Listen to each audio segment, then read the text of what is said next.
Hello, Guardians, and welcome to Destiny Reset, episode 195. This show is about anything and everything related to the Destiny franchise. If you love playing Destiny 2 as much as we do, you're in the right place. This reset, the revelry draws to a close. We talk about earning and playing with some hard-earned Pinnacle weapons, and an email from a listener prompts us to talk about some of our most unpopular Destiny opinions.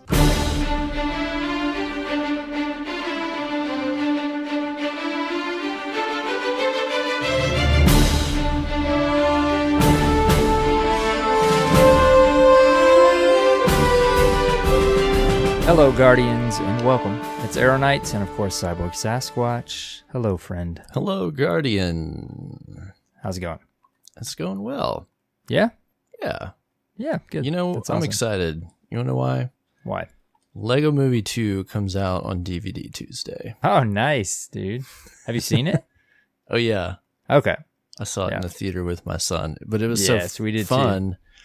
And my wife didn't get to go, and she was like, I'm kind of jealous. And I was like, you know, I am too for you. But Yeah, it'll be it out, was good. and she'll get to watch it. We enjoyed it.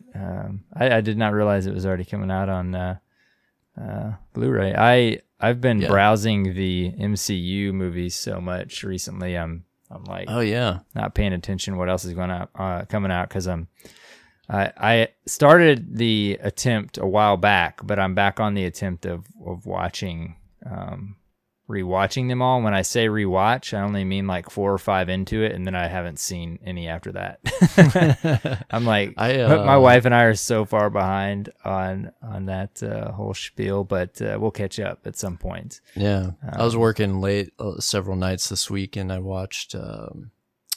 What did I watch? I watched Thor Ragnarok again, and then I watched Infinity War again. Yeah. Because I was just so juiced up over watching That's Endgame. What I was going to say. Everybody watched Endgame, probably already saw it twice, maybe 3 times, and then they're going back and watching the other stuff again. Yeah, it made me want to go back and be like, oh, remember that. Yeah, that's classic, man. That's all growing up, even now, playing video games. Like, you'll watch something even now, like I said, and it'll make you want to play like a certain kind of game or something. Yeah. Still You'll happens. Just get so amped up about a topic. You're like, oh man, I want to watch that because you're doing it in like as a replacement to the actual activity you just took part in. So I really wanted to go see Endgame again, but I couldn't. So I watched the 2 movies that came out before it. Right? It works. This works. Yeah, and it worked. It gave me a nice little taste of what I was trying to get into. Yep. That's good though. I will inform you guys maybe in 2 to 3 years what I think of Endgame when I get to it. Oh man. And then I'll rewatch them all. I'm sure in their entirety as my son gets a little older. Episode 300, you're like, Cyborg, we got to talk about Endgame. And I'll be like, bro, all right, listen, I don't want to spoil anything. Wars now. No spoilers. Come on, you got to catch up. Oh man, that'll be bad. We won't do that. We won't do that to listeners. Maybe this year in the summer you'll catch up. Yeah, the plan is hopefully to binge watch them like you would any other TV show. The thing about it is, though, it's a little bit trickier than just binge watching a TV show. We try to figure out, we're subscribed to so many different services that it's like, surely we can get it somewhere for what we already pay for, like most of these movies. And it surprisingly, a lot of the older ones, of course, you can't, all the way back to Incredible Hulk and even the Avengers. You have to pay to rent them. Some of the Phase 1 stuff they took off. It was on Netflix for a while. A good amount of the Phase 3 stuff is now on Netflix. But if you wait till November, Disney Plus is coming out. And they're going to have literally everything. That's right. Yeah. Yeah. Well, the funny thing is, too, you can utilize the 7-day free trial on anything that you hadn't yet. Yeah. So I've done that. And, like I said, a lot of these we've seen, but at a certain point we're going to hit to where we haven't. And we'll just do what we got to do. I did see, maybe, I'm sure you saw it. I don't know that it was priced or an official like announcement, but didn't they? I saw an image of like a full box set already. Is that a is thing? a fake Fake thing? mock-up. Okay. Yeah. So people, that one's I'm sure fake, they'll but do one. at some point, surely, yeah. But that I wouldn't apparently mind the having. actual end of Phase 3 is the Spider-Man movie that's coming out. In July. Yeah, so it'll probably be after that. Maybe like this Gotcha. holiday season, I wouldn't be surprised too. Yeah, that would be I excellent to definitely get. love a Blu-ray, like 4K on Dude, all yeah. those movies. And I nerd out on all the like extras and stuff and the behind the scenes and man, all that. That would be great. Yeah, super cool. I do that with any kind of movie. I will tell you, we've watched our fair share of The Greatest Showman. I tweeted that out a while back. We watched. Yeah, I saw that. That was a fun movie. Dude, it came out like December of 2017, but for whatever reason, I think some stuff was going on at my wife's work, and it came up, and the music came up, and she came home and we watched it with the kids, dude. And I think we've watched it like 5 or 6 times now. We got the music on in the car. Man, that movie is just great. Anytime we turn it on, our kids just immediately glued to the couch. Even our little girl, and it's super fun, man. But I mean, we love music, so I'm sure a lot of people do. But it's very entertaining, very good. So that's been in between the MCU catch up. There you go. Yeah, those two things totally go together: a musical and some superhero stuff. Yeah. Yep. There you go. Well, there's your random intro, listeners. there you go. Tangent right off the bat. I don't know how this ties into Destiny, but if we have any new listeners, this is about as long as we go in an intro, typically before Destiny talk starts. Yep. Okay, well, I don't think we have any announcements this week. Kind of a quiet week. It is. Yeah, it's kind of a quiet week all around. A little bit of news. Also, quiet news week. Hopefully, more to come in the next coming weeks, but nothing crazy. Even no drama or. Yeah, we were talking before the show. No drama. Kind of about this week. Simple twab. Like it may be a record length this week. I don't know. Oh yeah, there was we didn't get to cover it last week. There was the Shattered Throne. Yes. Ride along. I watched that. We can talk about that for a minute. Nothing crazy, but there's that to talk about. But let's talk about this week at Bungie. This week at Bungie, the revelry is almost over. It's coming to a close, whether you wanted it to or not. We've stepped into a war with tonics. I think Crucible players we've got are to ready. start deplenishing the reserves one by one. I think Crucible players are ready.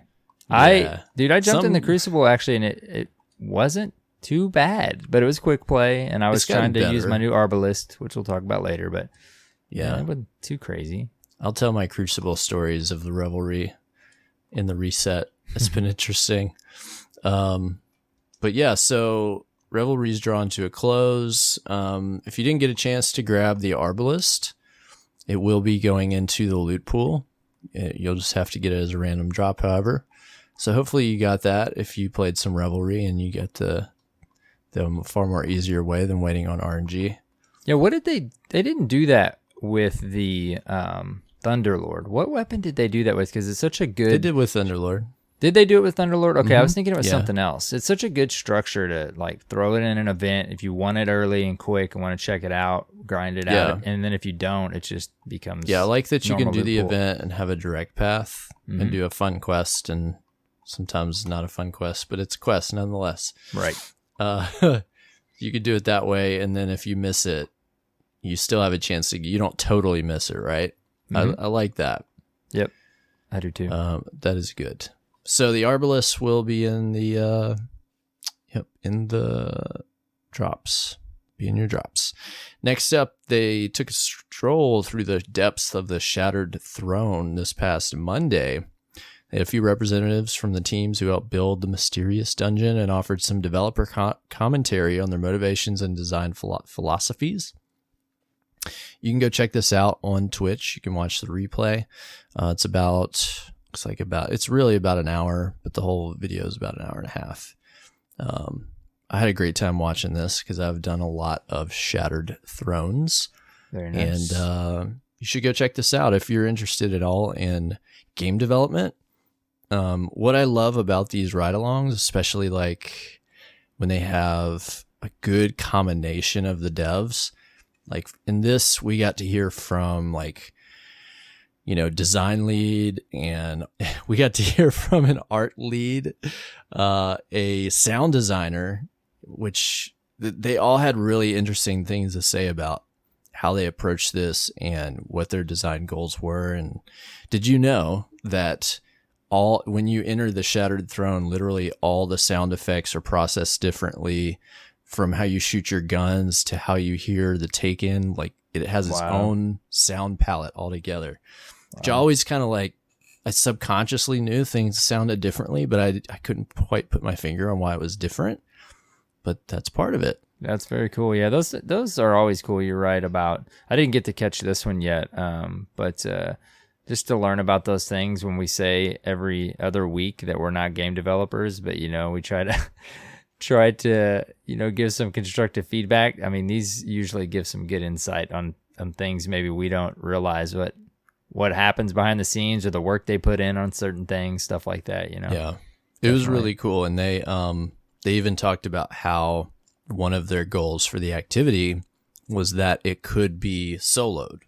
They knew they wanted this to be an activity that people could solo. So what they did was they designed it, and then they ran it, with 3-man fire team as intended, and then they soloed it, and they went back and tuned it to make it a little more easier to accomplish for one person. Mm-hmm. I'm trying to think of the way he explained it, but he said that in the end, like, it became easier for a 3-man fire team than originally how it was designed, because they wanted people to be able to solo it. So I like how they're thinking about this. It's interesting how the players play things have changed how Bungie develops things now, right? Oh, for sure, yeah. Yeah, because soloing's always been a big thing. This activity was designed, they said, because they realized there's a lot of players who don't or can't raid, and this is a different kind of entrance point of this level or of very challenging activity. And so they created basically like a 3-man raid, right? Yeah. And then they also built in the functionality for people to be able to solo things. Like, that's not something that they ever did or thought about in Destiny 1. Mm-hmm. Or maybe they did and just never, they never got us there. But I love what Destiny has evolved. Yeah, for sure. Towards what players like to do. It's very cool. So go check this out. I saw a snippet. Did you say you watched the whole thing? I saw a little snippet of, like I said, I haven't been able to watch the whole thing yet, but Deej saying something or about it was kind of a tease about the fact that they are working on more dungeon style of things. Yeah, I know so they hinted at it in other places. Somebody asked a Twitter question, and they were like, "Can we expect more of this?" And they essentially said, we hope and plan to have more of this in the future. Yeah. Like, definitely not an answer, but a tease. Sidestepping it. Kind of. But interesting, because I got the impression from that it was not something that was immediately being developed. Mm-hmm. The way that they phrased it made it seem like, yeah, we want to do this in the future. Yeah. And I think it's interesting because a lot of players, we've talked about even like that we're hoping and expecting to see another dungeon like this season or next season. Yeah. I'm from the way they answered that, I got the impression we wouldn't see either. Yeah. Wow. It would just be nice to see, like this season, we didn't get a raid. For those players, it would be cool to see like a dungeon in its place. Right. Right. And again, not to say that those are easier to develop. It sounds like, obviously, from what you said, listening to it, that it's pretty complicated. But, just as kind of an offset kind of thing for the seasons we don't get a raid. Or, like we talked about, I'm really hoping, we've been hoping for a while now to get another Whisper of the Worm style quest. Even those would be kind of an offset for the seasons we didn't get a raid. So, yeah. We'll see. We'll see. It was a tease for sure. But at least, I mean, like you said, they're developing them in the style that they've learned we like to play the game. So, I mean, you would think they would also continue to make them when they get good feedback like that. So yeah, people have loved the dungeon Shattered Throne. So hopefully so. Love going in dungeons. I love torture. Yep. It's the best. Next up, we get a little patch note preview. Want to talk about that? Oh, yeah. Meaty patch note preview. So much, man. I hope you're ready. I know we were joking before the show. People seemed like they thought it was a pretty bland TWAB this week, which in comparison to what we've got for a long time now, it is. But Cyborg and I were kind of reminiscing back in the day when this is kind of how the TWAB used to be every week. And on top of that, we had no idea like what was coming. We had no clue what content was coming and things like that. So it would be crazy to go back to that world for back in my day for a little while. You had to climb up the tower both ways. Think about that, like going into the summer right now, dude, and not having any kind of roadmap, any idea what content was coming, what they were working on. I mean, that's basically what it was like how many years ago now? Seems like a long time ago, but it also doesn't. Anyways, okay. Patch note preview. I mean, I can probably go through all these here real quick. Next week on May 7th, so tomorrow as you're listening to this, we'll be deploying update 2.2.2. This will include the changes to spectral blades they discussed a few weeks ago and a few other items. Here's a preview. Fixed an issue where Dreaming City lore was not being awarded when completing an Ascendant challenge. Fixed an issue where Chaos Reach would not deal damage to enemies affected by other status effects. Fixed an issue where Warlocks were unable to blink after going through a portal. Fixed an issue in which Combination Blow was unintentionally magnifying damage of Arc Staff super attacks. Fixed an issue where the Iron Ruby shader was not dropping. The shader now has a chance to drop when dismantling Iron Banner gear. There you go. All right. Patch note preview. So much things. How will we ever review those patch notes? I don't know. It's gonna take the whole show. The Spectral Blade is a big one, but it sounds like if that's our preview, obviously it might not be huge. We can It'll expect, have a lot I'm of sure. Impact. We're not like throwing shade here. We're just right. around. Yeah, exactly. Now the one, obviously we can expect a bigger patch as per usual in the current like scheme of things when Penumbra drops next season. Yeah, because that'll be like what was the thing everybody kind of got confused and thought was dropping? The Gunsmith change, right? Yeah. That doesn't happen until next season. Yep. So along with the changes to Pinnacle hand cannons and all a few other things. So that one's obviously building up to be like a normal seasonal patch drop. So yeah, and then hopefully one day in the near future we'll get the patch that make Titans great again. Everybody realizes this week how much Titans suck in PvE because Datto put up a video about it. Mm-hmm. So now everybody's like, oh yeah, you're right. Titans do suck in PvE. But you know what? I've been maining a Titan in PvE and he's awesome. So whatever. Titan. I have been running my Warlock and my Hunter, but usually always my Titan. And I've been pleased. I mean, it's Titan. They're fun. I have fun in this game. Dude, I'm still rocking the Skullfort and the Top Tree Striker. Oh yeah, that's a ton of fun right there. Wait, is it? No, it's Bottom Tree Striker. It's Bottom Tree. That's what they tweaked. Yeah. Or if you do the new Striker, the Thunder Crash or whatever with Skullfort and just have the unlimited slams. That's a lot of fun. That's my normal Gambit build. Not Gambit Prime. That would be fun. I need to do that in Gambit. So fun. I'm usually always running Top Tree Sunbreaker for that Knee of Fury. Oh right, yes.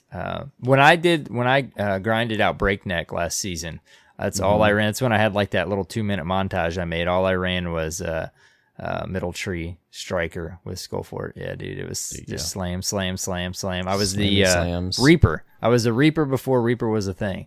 Yeah, making Reaper all those motes. The thing to be. Yep.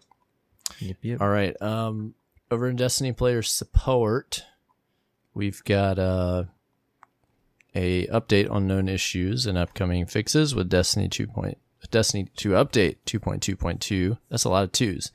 Destiny 2 update 2.2.2. Few things, you'll have to download that when it's live on Tuesday. Few resolved issues, fixes a problem where the tower pursuit from Xur could not be completed. Changes the Triumph problem with Verdant Light that we talked about, where you have to do a certain amount of orbs in competitive. Where they change that, they're going to change that retroactively to 20. That should automatically open up for you after the event is over. Also, the problem with duplicate items. How to describe this? People who were erroneously awarded duplicate items from the Jubilant Engram will receive an in-game message informing them how this issue will be resolved for their account. So the knockout system was not working properly for some. Mm-hmm. You will be compensated. It cracks me up because you ever see like the players on Twitter and stuff, and there's like a problem in the game, and it's something like really inconveniencing, right? And then there'll be these entitled players, and they're like, Bungie, how will you be compensating me for this lack of content? And it's just the most silly entitled thing. Like, do you want them to pay you? Yeah. For playing the game? Yeah. It's so weird because literally you will be compensated. It's such a weird thing too, because in the grand scheme of things, it's like I don't ever really like to use the phrase it's a game, because I mean, it's something we enjoy doing and it's a hobby, and it's like you don't want to like downplay it, but in a different way, there are scenarios where you can say like it's a game, like let's just have fun, like we don't need to be like I get like, you know what I mean? Sometimes it's okay to feel disappointed in your time investment not being rewarded. That's why it's like you don't want to be disrespectful. Yes, not in that regard. But there's not a way that's equitable for the designer of the game to replace your time. Time is its own resource. Right. It's totally subjective what it's worth to everyone. Just deal with it. This is where I was talking about episode or two ago about playing Lego Worlds. Just a fun experience my son and I had. It really just, part of it was like just realizing the fun of video games. You know what I mean? Yeah. We get so, you get so caught up in your time investment in things. And, hey, you're doing this for fun because you're wasting your time, remember? It's a fun thing to do. You're not getting paid for this. So also the Arc Week emotes, anyone who received the wrong Arc emote from Arc Week, you'll get an in-game message to tell you how that will be resolved. Also, the Arc Week emotes are still available. They're on that second page that Tess has, where she lists a bunch of stuff. I do like that they are keeping a lot of this stuff around and available, because I forgot to buy those during Arc Week. Yeah. And I keep meaning to be like, oh yeah, I gotta load some silver up, and I keep forgetting. So I get to go buy these now, and I'm happy about that. Yeah, most everything I've wanted has been just kind of in the store or whatever with Bright Dust. Like the golf emote, I think, is up this week. I'm probably going to they had a few exotic choices this week. I grabbed the golf emote, and I grabbed the cool Mayfly ship. I really like that ship. The little like so cool dragonfly looking. Yeah, very cool. Oh, I was going to mention too. Good shader on it. The first thing the tower pursuit, that's the Vex one that can't be completed, right? They're dropping this Tuesday. Is that still the Vex one that can't be completed because it's on the Tangled Shore? Is that right? I believe so, yeah. Okay. Because I think, remember I said last week I got behind a week? I think this is going to make it to where I'm not behind a week. So you finished that other one? Yeah, you might. That might catch you up. Hopefully. Actually, I don't know if it will. Did I finish the other one? I got to check. If I did, I should be fine. As long as you finish it by Thursday. Yeah, I should be good. Because, that should set you right. Cool. I was wondering what that would do too, because I guess that just is going to extend these out one more week. Yeah, I think it's just going to push it out another week. Yeah. I'm thinking there should be enough. 1, 2, 3. there's definitely like 4 more resets, so that there'll be time to get to all of them before the season ends. Yeah. Okay. I gotta backtrack on that for So a second. yes, remember, on reset, the revelry comes to an end. Any unearned and unclaimed revelry triumphs will become hidden. You'll no longer be eligible to earn progress towards them. Of course, the Verdant Light competitive triumph will still be visible and completable if you had generated the necessary orbs to complete it. And that's about it with that. They got a couple known issues, a problem with the Prime Weekly Bounty, reaping with the basics, not counting kills with bows, and then something going on strangely with buying tinctures of a Queen's Foil from Hugin in the Dreaming City, and they're not going to the Postmaster. Oh, that old thing. The old Postmaster just losing the mail. Sometimes they get lost. They need to get a new Postmaster General. That's what we do, I think, unintentionally when we have kind of slow news weeks. Reminiscing on the old times, it just made me think of it again. We've went back on this before, but remember when nothing went, like if you left something and nothing ever went to the postmaster? You could leave an exotic laying on the ground. That was added. Yeah, that was back in If you D1, lost of course. something and went to the postmaster, we were like, Right. oh my God, that's incredible. Amazing. I don't have to go run back through wherever to make sure I didn't leave a legendary on the ground. Wow. It's crazy. Totally different world. Yep. We've got movies of the week. Yes. There's a really cool drum remix. Cool. Yeah, dude. This is cool. Go check this out. Electric Video drum kit. Yep. of the Riven's Heart theme, which is a great theme. A cool fusion rifle montage, which I can always get behind. Mm-hmm. And then a funny tower video, which I enjoyed that tower video. can't go wrong with those. That was good. So Cosmo finishes up saying, "It's already May, hard to believe. Season of Opulence is a month away. We'll have more info to share on what to expect next season as we get closer to June. This is a light news week, but we think it's important to check in weekly and let you know that we're always working on the next updates to the game." And then goes on to say, "We're not talking about much this week, but we'll have a lot more to say in the future." It's kind of like he was saying, hey, listen, you're welcome for having a TWAB. We almost skipped it this week. Yeah, but hey, it's there, and we had it, and we talked about it. Yep. And then I think that is really all the news this week. Yeah, man. It's kind of a slow week. Wrapping up Revelry. Yeah. All that good stuff. Are you going for the full, you probably already done it, the Emblem full Triumph completion? I wasn't like intentionally trying, but I have, I would have to go, I could do it, defeat 13 more bosses while wearing 4 pieces of the armor. The bounties or whatever. You got to complete 50 of them. I really just wanted the Arbalist. And I don't know, with these events, I don't think any of them yet. Maybe one have I chased like full Triumph completion on. Yeah, there was one of them. It might have been the Dawning, I think. Mm-hmm. Either the Dawning or maybe the Festival of the Lost. I was trying to do everything. Yeah. Yeah, the Dawning, I think I did everything, and then I think Festival I did. There wasn't like a ton there. I hope for the Guardians that have made it a point to do them all, like we talked about, I think last week, they get something or a title. That'd be cool, but maybe not. I'm pretty sure we have Summer Solstice on the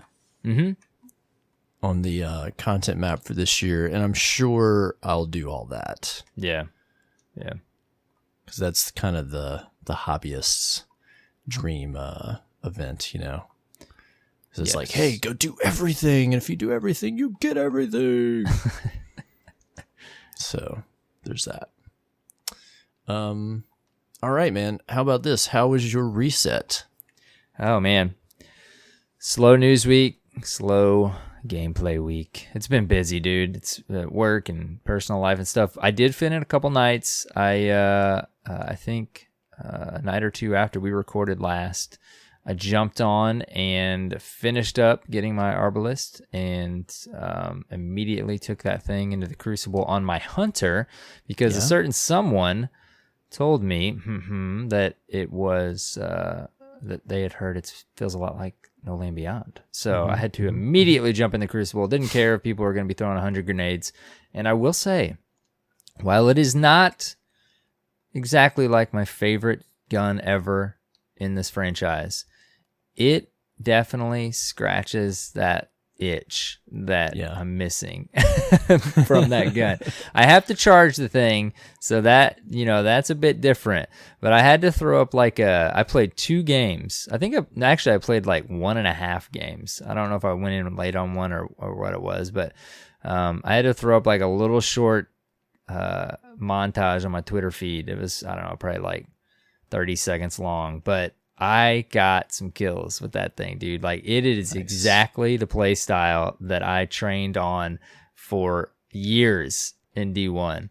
I of course have to account for that charge time, but it really didn't take that long to get used to. And man, the headshots, like, it's just super fun. And not even just the headshots, just like with No Land, dude, the classic body, get out the hand cannon and just do a nice little casual cleanup as they try to charge you, and done.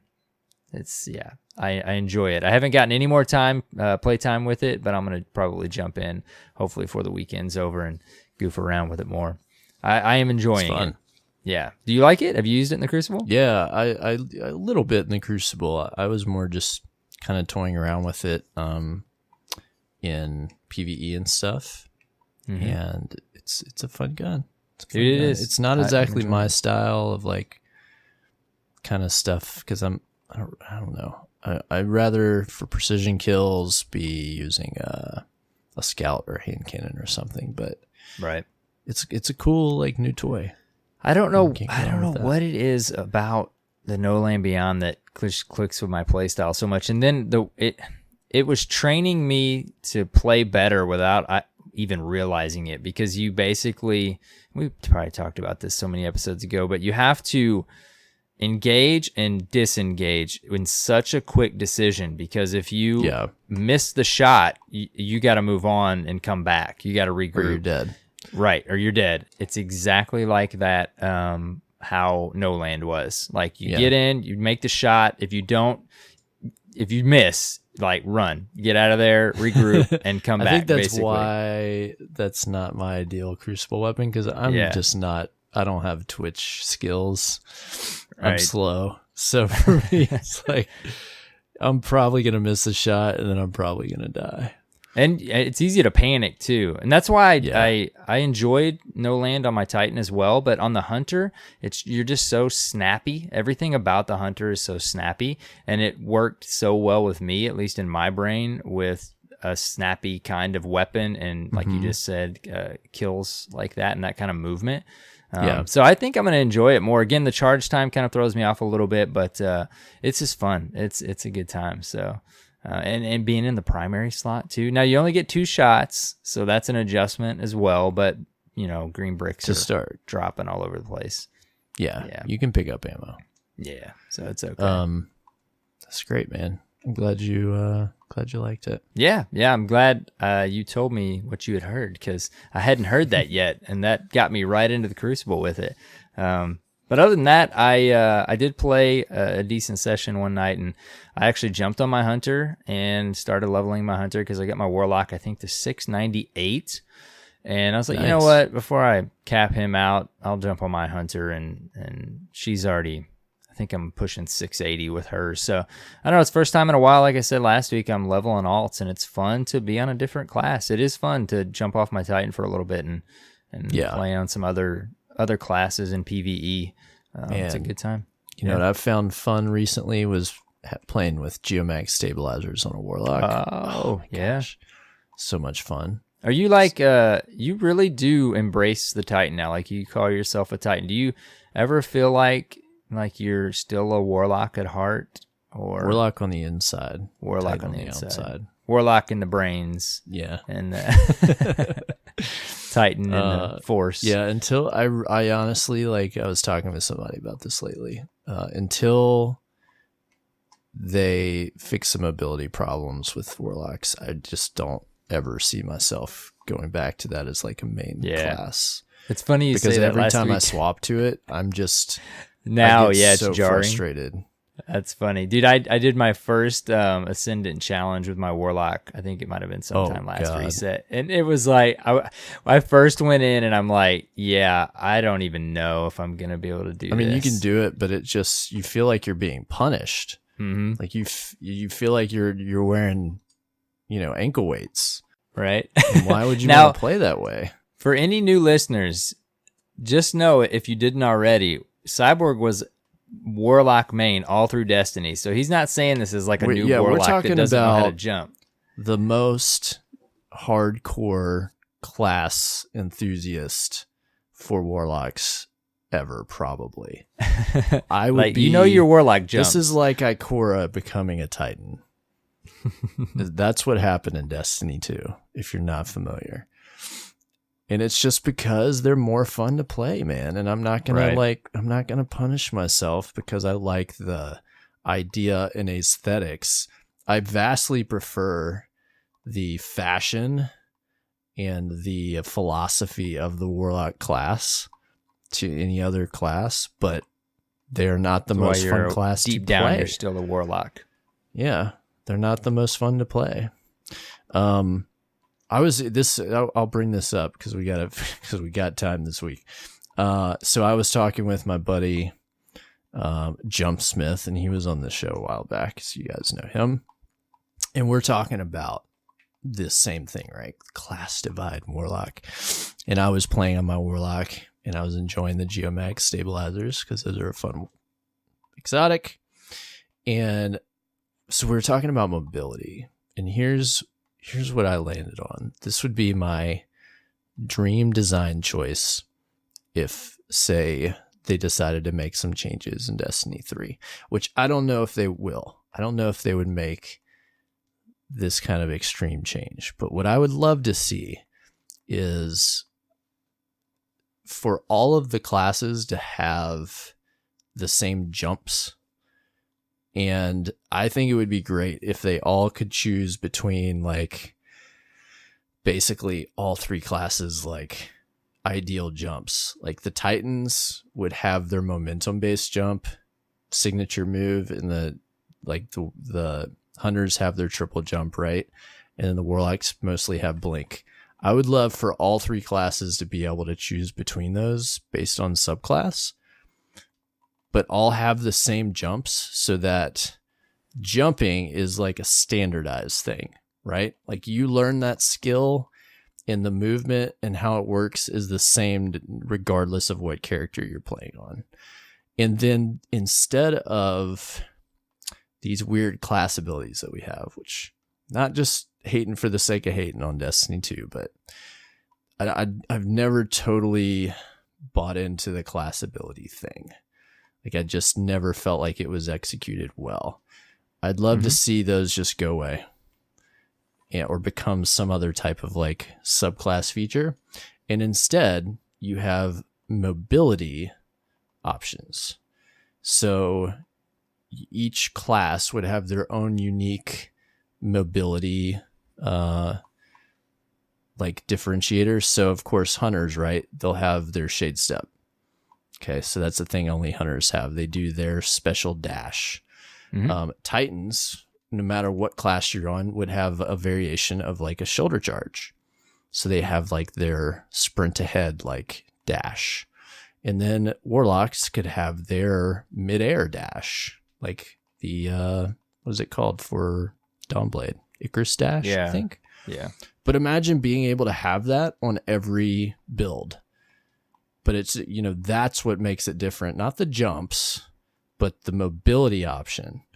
And that's how you could have, I think, some more varied gameplay and some things that would make things maybe a little more fast paced.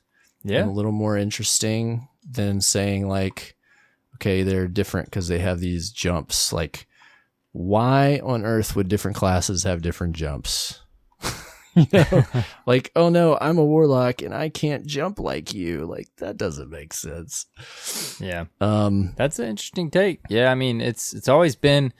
It's funny though. I mean, it's always really just been the warlocks, because Titans have always had their thing, and hunters have always had their thing, been snappy and stuff. And the warlocks, while you do get used to it, I played float. It just doesn't. Yeah, I played enough of warlock to get used to it, like you did back in the day. But it just always, it was something you had to get used to. It only serves as a disadvantage. Mm-hmm. You know, like they tried to make this floating, like this ability to float in the air, some kind of advantage, and I'm sure in some scenarios it can be like interesting and fun, but when you're playing Crucible especially, you're just a target. Like, people don't do that very often.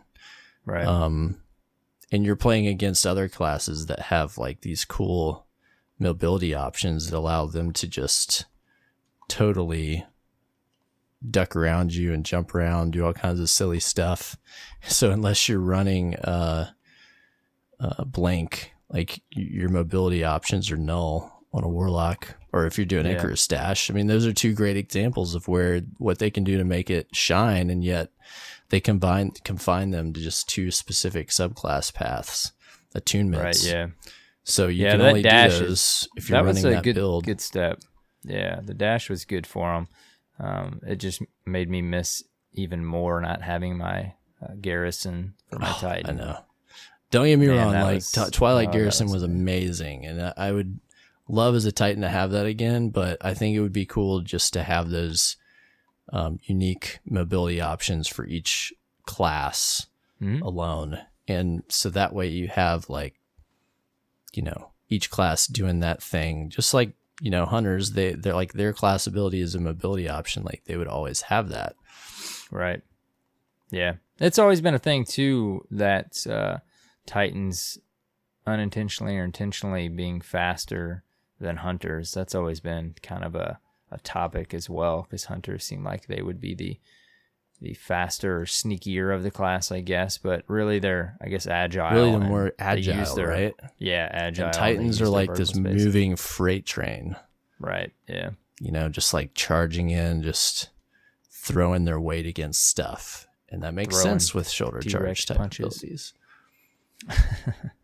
Anyways, tangent, but I would love to see something like that happen in the future. Yeah, if that was possible, please, Bungie. Thanks. What else you been doing this reset?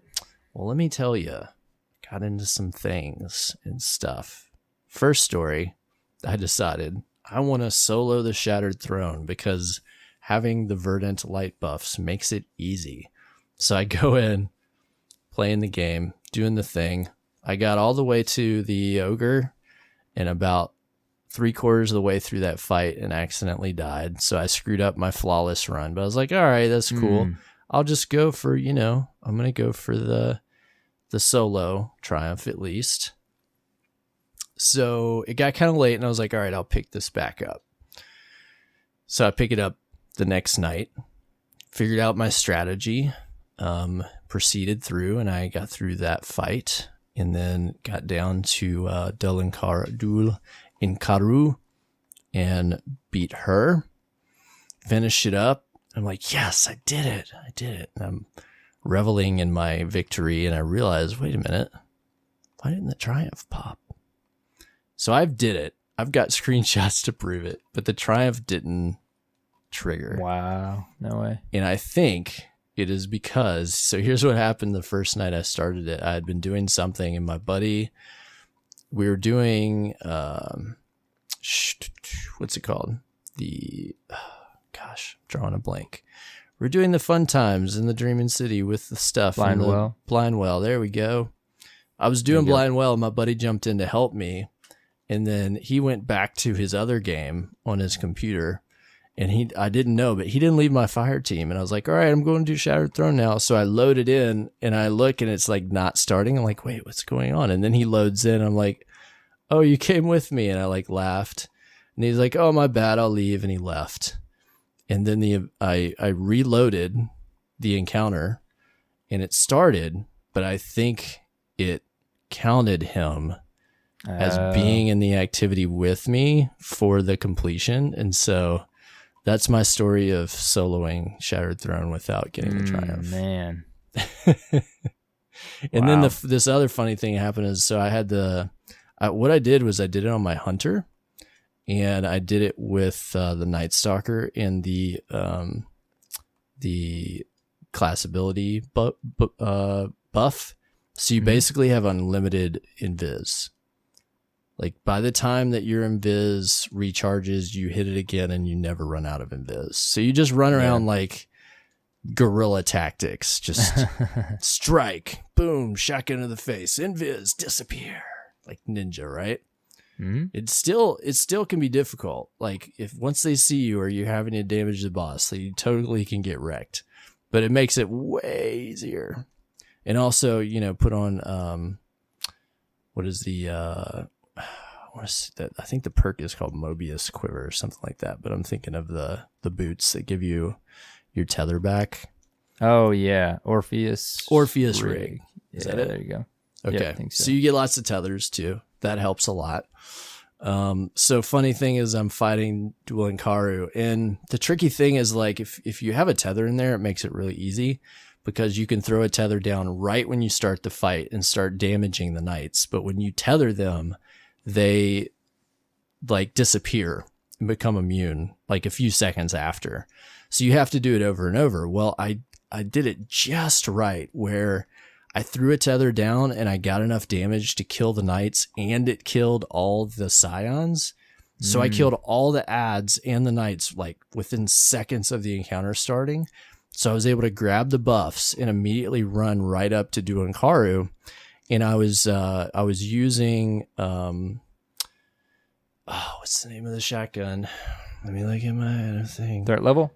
No, Legend of Acreus, because it does ridiculous amounts of DPS. Yeah. So I'm accuracying her, right? Running up, hitting her with Acreus. I'd pump 2 into her, and then I would shade step, and it would reload, and I'd go invis, and I'd do 2 more. So I'm like, all right, this is perfect. And I also had been running low on heavy and had just gotten full heavy the previous encounter when I failed. So I was like, yes, I'm going to do it. This is going to be perfect, right? I get her down to just a fraction of health. And I'm like, okay, 2 more shots and I've got her. Literally go to hit my dash to reload and disappear. And right at that second, my buff ran out. And I'm just standing there looking at her with my shotgun, nothing happening. And she just shreds me, dude. I'm like, no, how could I let this happen? It was brutal. So then like 30 minutes later, I finally got it done. But wow. Hey, that's man. a classic. You were right there. And then I was right there. But I should have been paying attention. I should have known my buff was going to run out soon. Like I knew I had like 10 minutes on it the last time I checked, but I had gone too long. I was just flowing right into it. So I completed that with training wheels on. Just no triumph to show for it. Yeah. But it was fun. It was fun to be able to like pull it off. Yeah. Very cool. Very nice. So once I completed that, I decided that it was time to get Luna's Howl. So I grinded the rest of solar kills in competitive. 3 rumble matches and 100 hand cannon precision kills this week. Love the 3 rumble matches in there. Luna's Howl. Nice, dude. Congrats. It is done. It is over. Have you used it yet, or did you take a break? I think I went into like 1 game and tried it out. I was like, cool, I'm done here. Yeah. It is an awesome gun, and you'll love that you have it, but after you get it, you just want to take a break for a second. Yeah, and it was great, but I was like, oh, I kind of prefer Ace Spades after getting 100 hand cannon kills with it.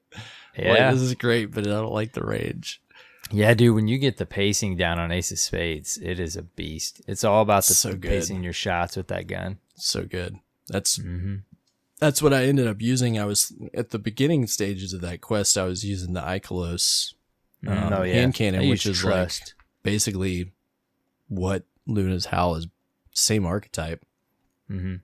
And I really liked that for the void stuff, but then I started using Ace for the precision of like, oh, this is great. This is snappy, you know? So I used that. But it was a little cool. rough with all the grenade spam. And this week, the theme has been, so the first week, all the hunters were like, oh, unlimited skips. This is amazing, right? Mm-hmm. Well, I think they got bored, and then they all figured out unlimited invis. So this week, it's just trying to find enemies because they're like these sneaky invisible ninjas that... Dude, I run double dodge invis on normal gosh. Week, much less this week. It was ridiculous just trying to find people this week. Wow. So that was fun, but it was interesting trying to do that in the middle of the revelry with people just having so much ability spam. You're brave. So you're brave. While I can say that I got the fabled with a little bit easier time because of the changes this season, don't come and talk to me about those precision hand kills during the revelry. I don't want to hear it. Yeah, I don't want to hear it. It was hard, but I'm you know what I have to say, I'm really proud of that. I honestly thought for a while that I would not ever obtain Lunas because I didn't think I would have the time or energy to try to pull that off. And it really wasn't that bad. It really wasn't. It's that last step. Not forgotten. I don't know. No, probably not. But I'm really proud of getting Luna's Howl. And I would encourage those of you looking for something fun to do. It's doable. You can, if you pace yourself out, you could do it before the season ended. Absolutely. Mm-hmm. The getting to Fabled is not the hardest part at all. I did most of that solo. It's the ability and the kills and the hand cannon kills and that stuff that makes it a little bit of a grind, but just make sure you've got like the Ikilos hand cannon or Ace of Spades. You'll be fine. Yep. Yeah. It's fun, man. I mean, again, you can do a lot of that particular one solo. I mean, it can be rough, but it's not as rough as you'd think. Yeah. It's a fun challenge. I'm hoping at some point to start paying more attention and grinding for that Crucible Unbroken title, but obviously that takes multiple seasons. But before I even accomplish that, I do still have not forgotten on my radar. I really thought after we had that night a few resets ago where we just went on a tear, and I know it's a little bit different world once you get up above a certain point. I've played those Guardians before, but man, it is something at some point I'd like to make a point in a season to go for. There's always so much to do now, man. Like, I don't want Not Forgotten that bad, I guess. I don't know. There's always so much to hunt and chase right now. You can do it though. Yeah. Man. But you know what else I got? The Recluse. Oh, nice, Recluse. Nice. Yeah, I still haven't finished that up. A beast. Oh my gosh. You're spending more time in the Crucible than me right now. Dude, in PvE, the Recluse is just, I call it Shredder. Yeah? It just destroys, man. You get that Master of Arms perk, which basically you get by killing anything, any way you want. Mm-hmm. And then you whip that SMG out. You put that thing on a yellow bar, like a mag is going to go through half or more. I mean, it just is. It's powerful. I would be surprised if at some point, like, there's not an activity that comes up next season in which it's really ideal for. And then Bungie's like, wait a minute. This is a little too easy. Yeah, that one's definitely on my radar to finish. I think I've got some more wins to get. Get that done. That's not too tough to get. You just get those wins done, Yeah. And it's really fun, man. It is really, I'm fun. I haven't jumped in the Crucible since that night we had, and I think, or at least comp. I'm still like 2 or 3 games away from Fabled, so I'm waiting for the Revelry to conclude. And then that's why I said you're brave for jumping in there, honestly, jumping in there, but finishing off your quest. It's a little different in terms of how comp usually plays, but it's kind of settled down to a point where, like, I was probably winning and losing the same games that I would win and lose without the stuff going on. Yeah. To be honest, like Right. I've hovered right around Fabled, just solo queuing all that stuff. So I'm not like going in like just losing every game just because the Fable buff or the Verdant buffs or whatever are up. Like, Right.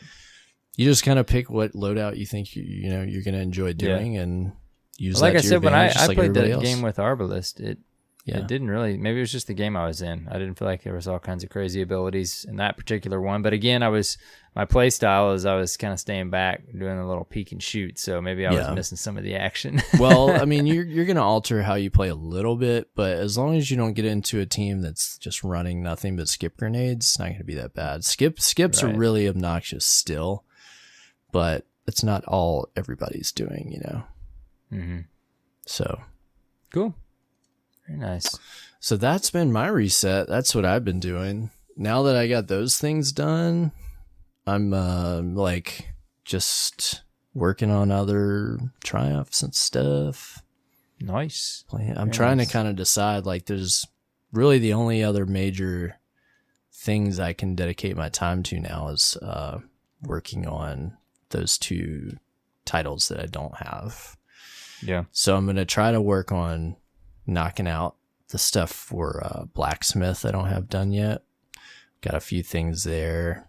Still got to try to get my team together for like a Diamond Triumph. And then I'm just going to start running tons and tons of Gambit Prime. Yeah. All next month. I think that's where I'm going to spend my time. Just run the heck out of Gambit Prime and get those triumphs done. Yeah.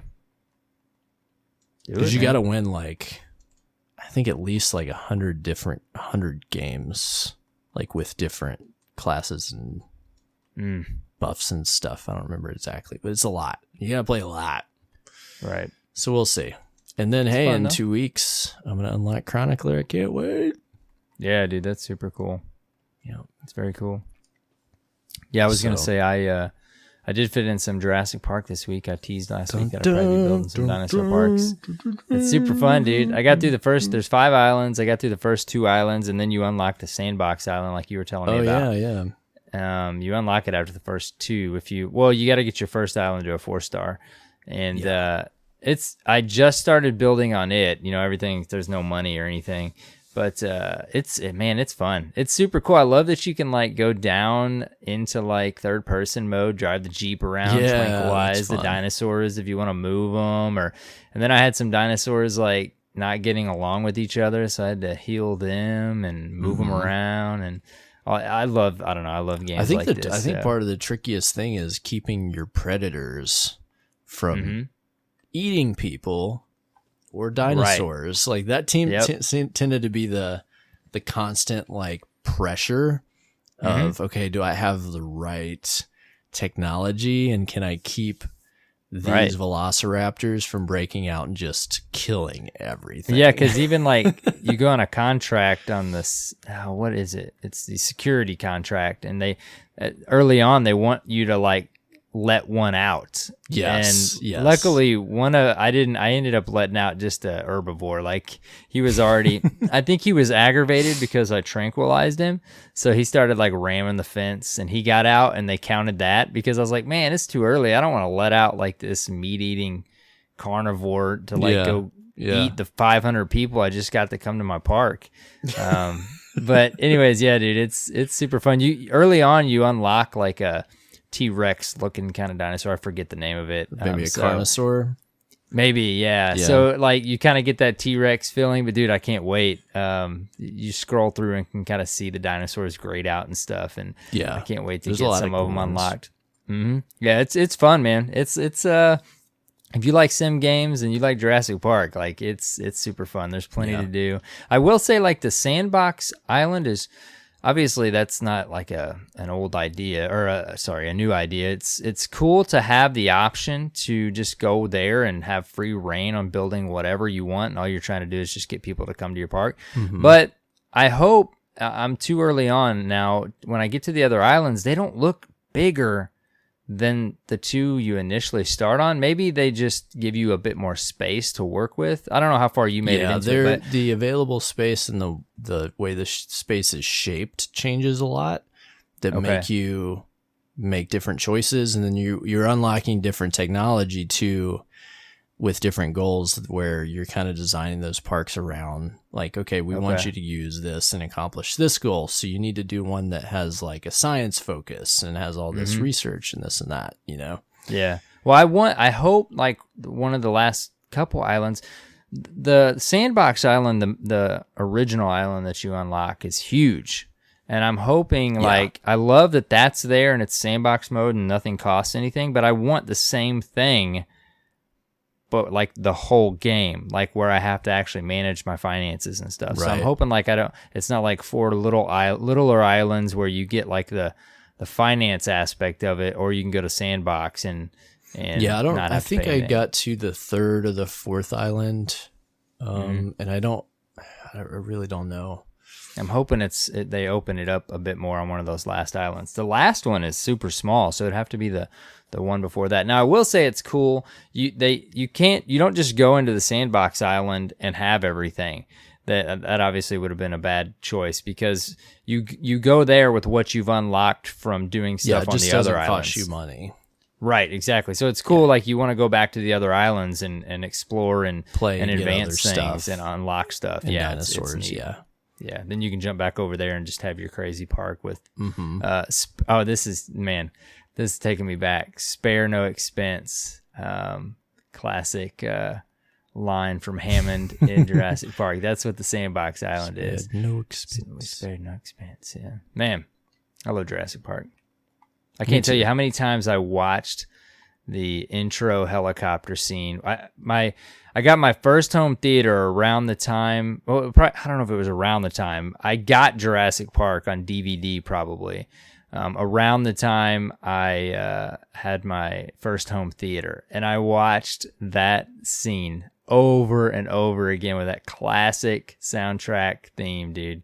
It just takes me back. Every time you load the game up, they play that, and I'm like, I am ready to build a park. Yeah, get you amped up. You get that nostalgia feeling. You think about Dr. Hammond or Mr. It's cool, man. You know what I'm talking about. Dr. Grant. And you unlock the dinosaurs and the Hammond facility or whatever, and you release them, and every time you release them, it lets you, if you want to, watch the animation of them coming out and making their signature noises and stuff.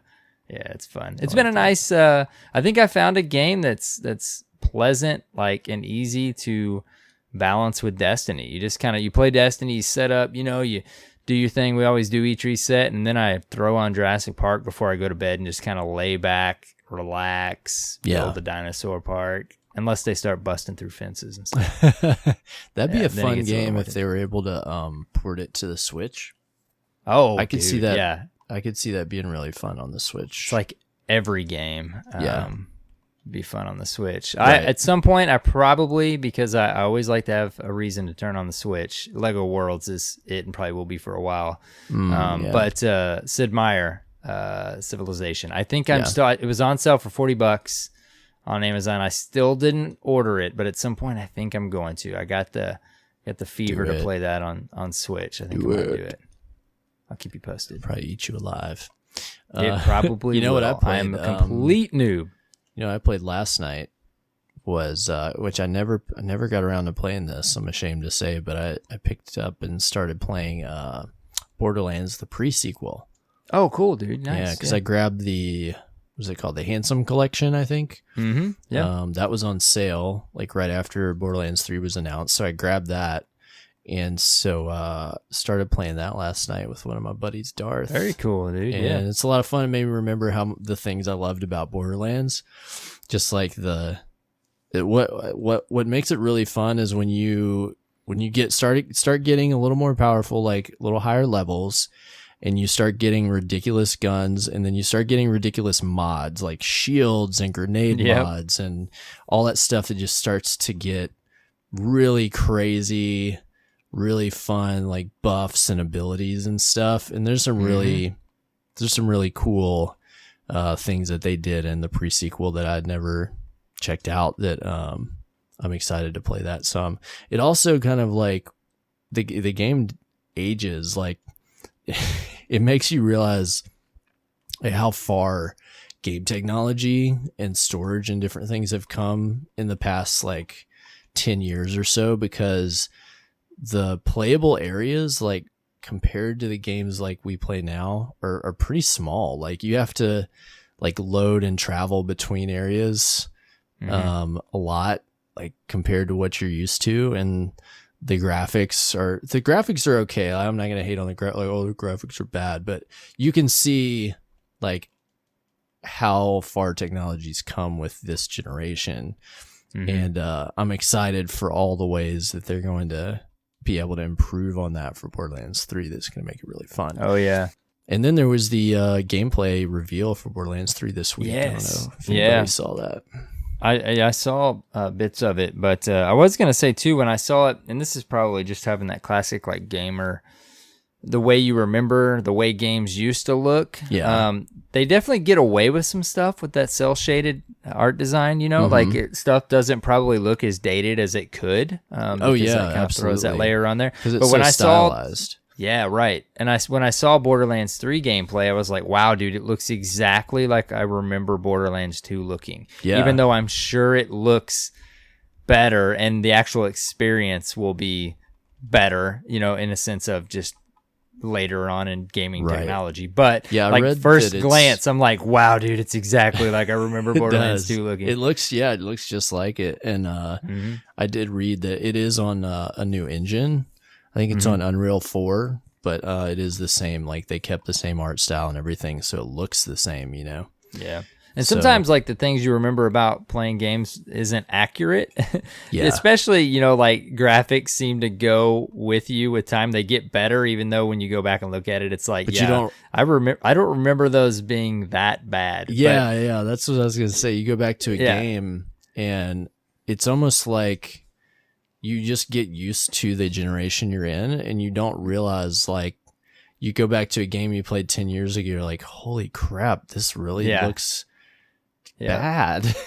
Well, it's been a while since I've mentioned it, dude. SOCOM, man, like we go back and look at that game now, and we don't even know how we could play as well or as good as we could back in the day, because like we had tube TVs and like the crosshairs were huge and you couldn't even really see across the map, and we're like, how in the world you just get used to it, I guess, but it's just you remember it looking like the games you're playing now. It's funny how it kind of goes along with you that way. But I do remember Borderlands 1 having more of like a gritty, blocky, you know, like graphics and stuff, and more dark, like browns and grays. And then Borderlands 2 just was like explosion of color. Yeah, it got a lot more colorful.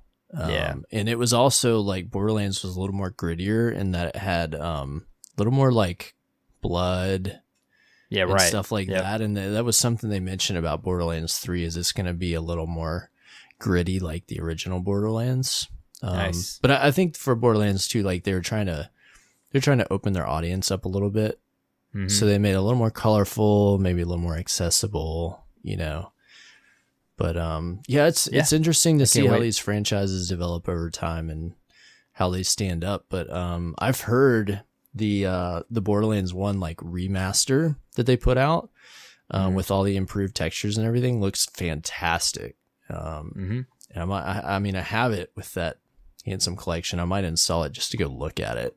Yeah, because I think even on like the original Borderlands, they threw a mini map. It's like, I don't even remember. I'm sure I would if you went back and asked me from that year, but it didn't have a mini map on the original game. That would just be crazy. Who'd have thunk? Like simple stuff that you take for granted now, you know. It's crazy. Well, one day we'll be talking about Destiny 2 that way, you know, right? Like way down the line, we're like, oh, remember how we had postmaster problems? That's funny. Crazy. Well, that's pretty much my reset this week, man. That's about it. That's all I got. Yeah, you got some stuff done though. Yeah, I did. I got some achievements. Nice. I feel, you know. Yeah. Very cool. Yeah. Congratulations. You wanna do some Dirt Fam discourse? Yeah, let's do it. We got an email. I was hoping to spend some more time thinking about this email. I'm hoping you got something spicy for it. I might have to come back to it. Let's read it. See if we can. I'm sure in our conversations we can come with something. It's such a good topic. It's from longtime listener and dear fan member Kaku Machu. Unpopular opinions. Hey fellas, just wondering if you guys have any unpopular opinions about weaponry, subclasses, game modes, etc. For example, in D1, Rift was often trash-talked on Reddit, but it was one of my favorite Crucible modes. Always thought it added a layer of strategy to the normal chaos. So, how about you? Do you hold any opinions that put you in the minority? Longtime fan of the show, keep up the great work, Kaku Machu. Got anything off the top of your head, man? I will say, leading off, I can't say Rift. I did not dislike Rift, his example here, but Rift definitely wasn't like my favorite thing ever. I'm not liked like Rift as an disappointed idea, but the playlist turned into like this weird thing, and it wasn't fun to play. Right? Yeah. I heard it was fun. It was obviously more fun with the team. I totally get that. And it was their take on capture the flag. Yeah. Dunking the thing was always fun. Yeah. Yeah. Yeah. What is the name of the mode in comp with where you plant the bomb? I want to call it sabotage. Oh, countdown. Countdown. I love countdown. That would be an it's like universally hated right now. I love countdown. I guess I'll take the role of I can't think of one because countdown. I've been saying for a while now, please just take it out. Take it out. Get it out of there, countdown. Please. Come on. I don't know why everybody hates it. Get it out of comp. I enjoy it, just not in comp. That's the classic thing, I'm sure. But it's like I want to slay in comp. I don't want to have objectives that throw everything out of whack. I get it. What about survival then? Survival I can deal with, other than the broken turtle up and like run back. Like if they could do, they tried, but if they could do something about that even more. But I can deal with survival because ultimately I can go and solve the problem. I can go. You can do that in countdown. Let me phrase it a different way. I can go slay in survival. I feel like more so than I can in countdown. Where I get you still can in countdown, but once they plant that thing, it just the chemistry of the whole match immediately changes. And I respect what it is and what they're trying to do with it. It just, I don't know why in comp, it just doesn't work for me. It's just, I played, there was a game mode in SOCOM called Demolition. Same exact concept. I mean, it's not a new idea. And I mean, Counter-Strike's had it forever. I wanted to call it Sabotage because there was like a Call of Duty variant called Sabotage or something like that. Right. And there's Search and Rescue, I think. Yeah. What was it? Search and Destroy. But dude, like I like that kind of game mode. I don't know why though. In Destiny and specifically in comp, it just I don't know why it doesn't work for me. But anyways, I'm answering opposite of what Kaku was looking for. I've thought about this question this week, and I've really tried to think of something that was. What about weapons? Is there are there any weapons that you just love that people hate? Like I can give you an example. I freaking love the Colony. Oh my dude. Gosh. See, I'm just going to be, I'm going to be that guardian, that predictable guardian. I do not like the Colony. Hey, I mean, it's like an unpopular opinion for a reason. Right, exactly. I love the Colony. I think it's one of the coolest, most unique exotics they've made, and I just love spamming the heck out of that thing in the Crucible. I guess I could say like Telesto never really has bothered me that much. See, there's one. Like, I feel the same way about Telesto. Like, I know it got really obnoxious, but I love Telesto. Yeah, I don't use it hardly ever, but it never has like. I mean, I've gotten frustrated in a match or two, but it's not so much that like I want them to do anything to it. Not in that regard. So maybe that's one for me. I'm sure there's more. I've really thought about this question. We may have to revisit it, but it's such a good question. It is a great. That is a fun discussion question right there. Yeah, we may just revisit it for fun and like I'm sure we'll think of more some, episodes. Like as tonight, we think of more. We'll be like, oh, I should have brought up this. Yeah. We'll drop this question back in. I would love if people would tweet us or message us and tell us their unpopular opinions, and maybe next week we can read some of them and give our hot takes. Cool.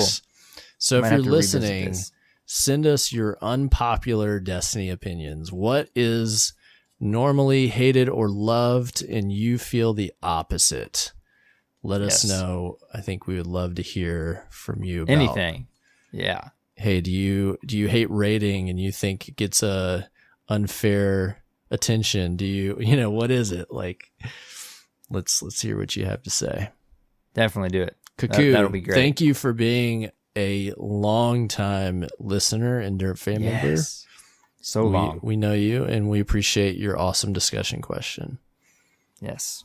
Thank you, if you're listening and you have something fun you'd like to talk to us about, or a question you'd love to hear an answer on, maybe you have a rebuttal for a hot take we made, let's hear it. Send it to us for Dirt Fam Discourse. You can email us, destinyresetpodcast@gmail.com, or you can send us a SpeakPipe, which is like a voicemail up to 90 seconds, speakpipe.com/destinyreset. And we'd love to hear from you. You'll get featured right here on the show.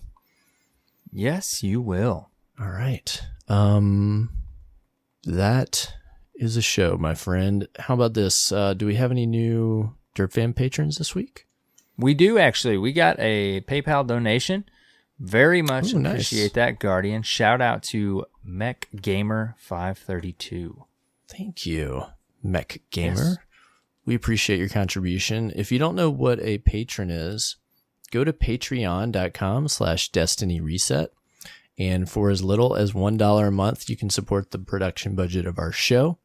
You get a few perks. If you do that, you get a shout out on the podcast for your support. You get your gamer tag on our website, and you get an invitation to a Discord channel just for Dirt Fan patrons and supporters.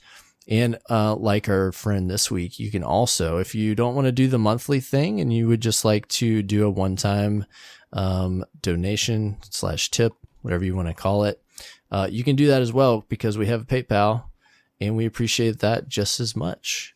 Go to our website, destinyresetpodcast.com, and you can click the link to go to our PayPal as well. So to wrap that up, we give a big thank you to all of our Dirt Fan patrons and supporters, and we're so lucky to have you. Yes, very much so. We appreciate you guys so much, and all of you Guardians that are listening. We've gotten quite a few new listeners over the last few weeks, so we appreciate all of you downloading the show. Yeah, we do. Supporting us. It's always cool to just continue month after month, year after year, like Guardians coming in saying, hey, I'm new to the show. Like, I like what y'all do. And it's so cool because we've just been around for a while. We don't even know if people still want to hear about Destiny on a podcast, but there you are. Nothing's changed since 2015. Yep. We just are a couple of Guardians that talk every week like we're in a party about a game we love to play. Pretty much. We just have show notes. That's hope the only you enjoy difference. it. Yeah, we just have show notes. We have try to have a structure, and we hope you guys enjoy listening to us.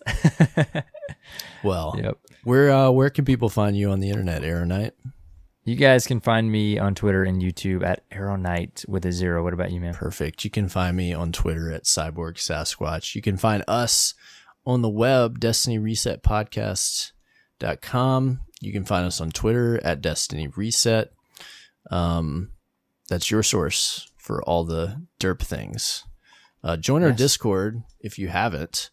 If you would like some fun people to talk with, or you would like to find some people to play with, both of those things are there, and we have a pretty good community, we'd like to say. We're very proud of all the awesome people that make up the Derp Fam. Anybody is welcome as long as they can, be happy people. Be excellent. Be excellent to each other. That's the best way to put it. Mm-hmm. A couple shameless plugs, if I can, real quick. Do it. If you know me, you know that I've had a podcast called Splash Damage Radio, and that went on hiatus, but we did a special episode just for Endgame. So if you want to hear us talk about Endgame, you can check us out. We'll be putting that up this week, I think on Wednesday. Listen to it in a couple years, buddy. Yeah. You can find that on Twitter at Splash Damage Rad. And then also, I don't know when it's going to be published, but I'm going to be a guest on another fun podcast soon. So be on the lookout on your feeds for that. Awesome. That's all. Exciting stuff. Yep. Do we have any reviews from Apple Podcasts? We got a couple new ones. We went and browsed out to a couple other countries just to make sure we didn't miss some. There were a couple. We got one from WolfDog87 from the UK and Theron from Australia.